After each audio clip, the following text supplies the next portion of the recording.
The year is 1946. The world is still catching its breath after the devastation of World War II, and in the far reaches of Montana, life is quietly shifting. The war may be over, but for the people here, a different kind of struggle is just beginning. The war is over, but in Montana, the real battle is with nature. Endless plains stretch beneath a sky heavy with snow, and the land itself seems to test every soul who calls it home. Here, survival means braving mountains, brutal winters, and relentless cold. The wind howls through the valleys, and snow piles high against every door, making each day a challenge. Homesteaders like Earl Hutchkins came seeking freedom, but every day was a test of grit. They faced isolation, uncertainty, and the constant threat of the elements. A log cabin offered little protection from the biting wind and sub-zero temperatures. The walls creaked, the roof groaned, and the cold seeped in, no matter how many logs were burned. Earl, a man of calloused hands and restless mind, knew the old ways barely worked. He saw the toll it took on his family and neighbors, and he refused to accept that this was the only way. He watched families burn through endless wood, still shivering as the wind crept in. The struggle for warmth was never-ending, and the cost was exhaustion. Earl believed there had to be a better way, one that didn't rely on luck or tradition. He spent long nights thinking, searching for a solution that could change everything. His answer would come from the unlikeliest place, the leftovers of war.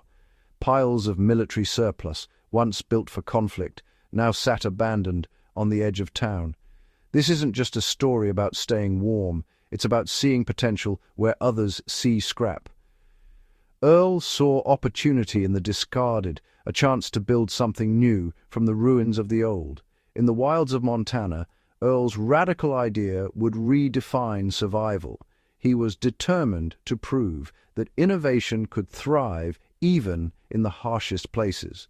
He was about to turn a piece of military engineering into his family's shield, a new kind of home built for the future, forged from the past. After Warpath, America was awash in military surplus, jeeps, tools, and Quonset huts. These leftovers from the war effort flooded the market, offering civilians access to rugged, practical equipment that had once been reserved for soldiers. Among the most iconic were the Quonset huts, arched, corrugated steel buildings that were strong, simple, and quick to assemble. Their modular design meant they could be shipped anywhere and put together with minimal tools or experience. On the battlefield, these huts served as barracks, field hospitals, and storage depots, providing shelter and security for troops in every theater of war. Back home, most people saw them as odd metal sheds, useful, but hardly beautiful. They dotted the landscape, often overlooked or used for little more than storing tools and feed. But Earl saw a solution, a structure tough enough for Montana's worst winters, where blizzards and biting winds could destroy lesser buildings. The Quonset hut's curved design shed snow and deflected wind, perfect for the harsh climate. Its resilience made it stand out in a place where survival depended on sturdy shelter. Its open interior and rigid shell sparked Earl's imagination, offering a blank canvas for innovation and adaptation. While others used them for storage, Earl saw a shield against winter, a place where his family could be safe, warm, and protected from the elements. He didn't care about aesthetics. He saw opportunity in the steel arch, a chance to build something lasting and unique. Earl was ready to transform this wartime relic into a survival tool, repurposing it for a new kind of battle against nature itself.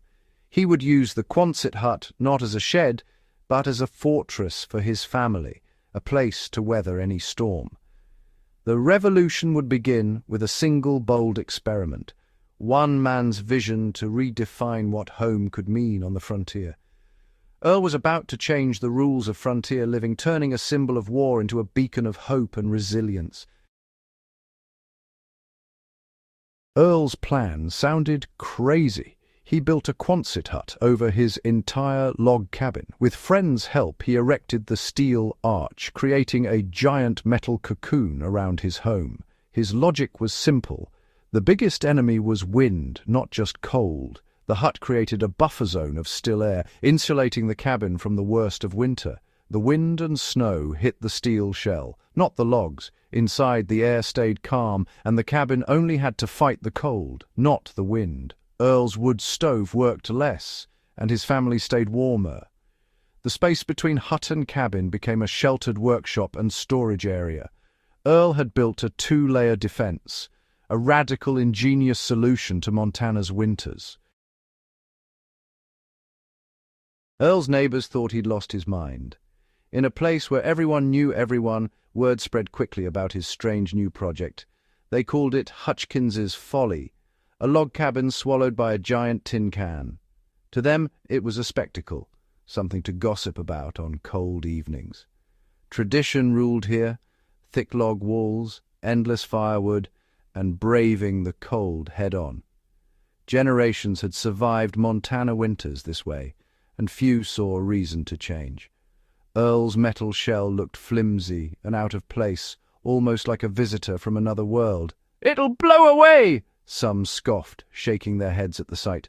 "The snow will crush it," others said, convinced the first blizzard would flatten Earl's experiment. They couldn't grasp the idea of dead airspace as insulation. The science behind it seemed like wishful thinking, not something that could stand up to real winter. To them, cold was cold, and steel was no match for Montana's fury. The old ways had always worked, and the new seemed risky, even foolish. Earl listened, but stood firm. He believed in his vision, even as doubt swirled around him. He trusted his understanding of physics and the hut's engineering, confident that the principles would hold up when it mattered most. While others stacked wood for a long fight, Earl made modest preparations. He'd made his bet, and there was no turning back now. Now only winter would decide if he was a fool or a pioneer. The first snowflakes marked the beginning of the true test. The valley watched, waiting for the storm to settle the argument. Neighbors kept a close eye, eager to see which way the wind would blow. The showdown between tradition and innovation was set, and the outcome would echo through the community for years to come. The winter of 1947–48 hit with historic ferocity. Temperatures plunged to -40, winds howled, and snow buried the land. Homesteaders fought for warmth, burning through wood and huddling in freezing cabins.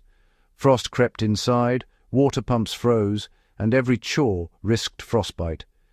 Families worried as woodpiles shrank and the cold pressed in. The old ways were failing. Survival became desperate. All eyes turned to Earl's strange creation. Would the steel shell collapse, or would it prove him right? The community waited, anxious to see if Hutchins's Folly would stand or fall. The answer was coming, carried on the icy wind. Inside the Quonset hut, Earl's family lived a different reality. The wind was a distant roar. The snow slid harmlessly off the arched roof. The buffer of still air kept the cold at bay. No wind chill, no frost inside. The wood stove burned steadily, not desperately. Earl's woodpile barely shrank, while neighbors' supplies vanished. The cabin stayed warm, 65 degrees inside, even as the world outside froze. The sheltered space let the family work, play, and prepare for spring in comfort. Earl's gamble had paid off. The dead airspace was a powerful insulator. The Folly became a haven, a triumph of ingenuity over tradition. Earl's family thrived while others struggled to survive. The verdict was clear. Earl had quietly won his bet against the Montana winter. As the freeze eased, word spread fast. Neighbors, desperate for warmth, visited Earl and found comfort and abundance. The mockery vanished, replaced by respect and curiosity. Homesteaders asked Earl for advice, eager to copy his method. The valley changed. Quonset huts rose everywhere, not just for storage, but as shields for homes. Earl hadn't rejected tradition. He'd improved it with modern engineering. His method became the new standard for survival.